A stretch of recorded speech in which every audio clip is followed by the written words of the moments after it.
नमस्कार। सभी की आवाज़ चैनल में आपका एक बार फिर बहुत बहुत स्वागत है और मैं अपने साथ कहानियों की श्रृंखला में लेकर आई हूँ एक कहानी जिसका शीर्षक है चोरी। ये गांव का किस्सा है जहाँ हिंदू मुस्लिम लोग बहुत प्यार से रहते हैं, एक दूसरे का सभी परेशानियों में बहुत साथ देते हैं। तो उसी के ऊपर मैंने एक अपनी ये कहानी लिखी है, चोरी। आइए सुनते हैं। रगड़गंज गांव 40-50 परिवारों का हंसता खेलता गांव, जिला गोंडा से लगभग 100 किलोमीटर दूर। सभी बिरादरी के लोग साथ साथ रहते हैं।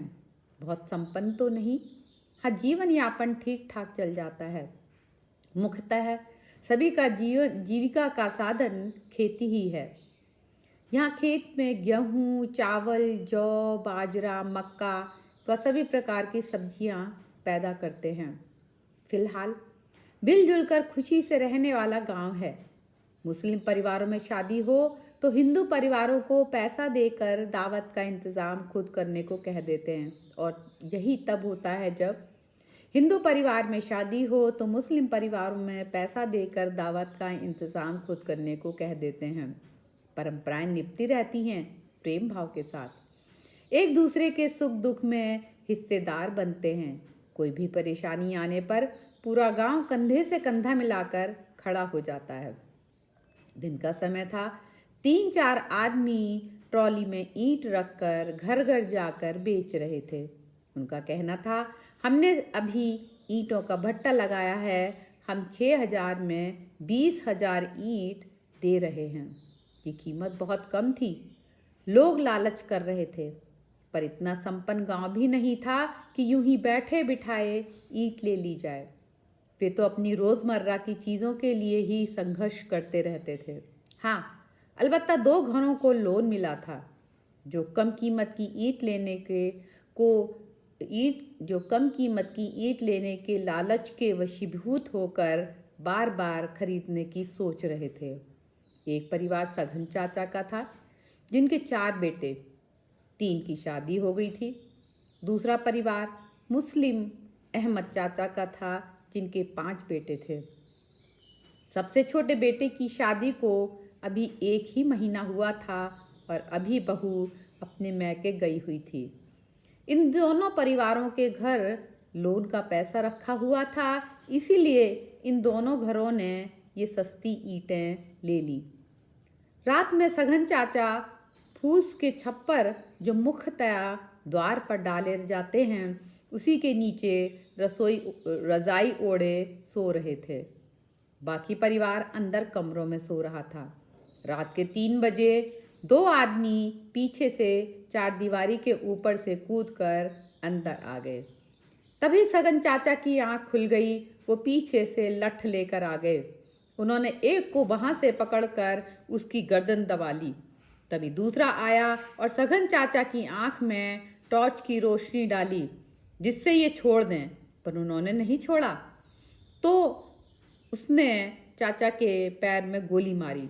चाचा हड़बड़ा गए और हाथ से चोर छूट गया। दोनों बहुत तेजी से भागे। चाचा को पैर में लगी गोली महसूस ही नहीं हुई। लगभग 1 किलोमीटर तक पीछे भागते चले गए। गांव में अंधेरे की वजह से किसी को कुछ पता भी नहीं लग रहा था कि क्या हो रहा है। इस गांव में 1 हफ्ते दिन और 1 हफ्ते रात में लाइट आती थी। इस समय लाइट नहीं थी।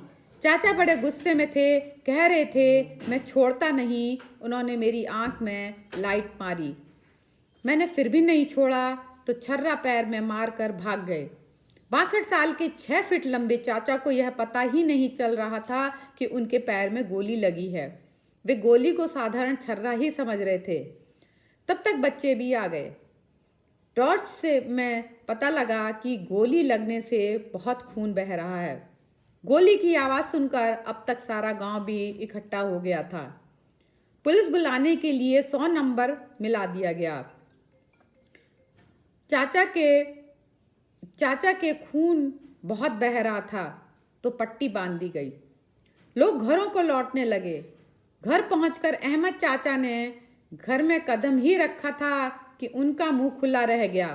दरअसल सारा गांव जब सघन चाचा के घर इकट्ठा हुआ, उस समय वही दोनों चोर उनके घर आकर सारा सामान उड़ा ले गए।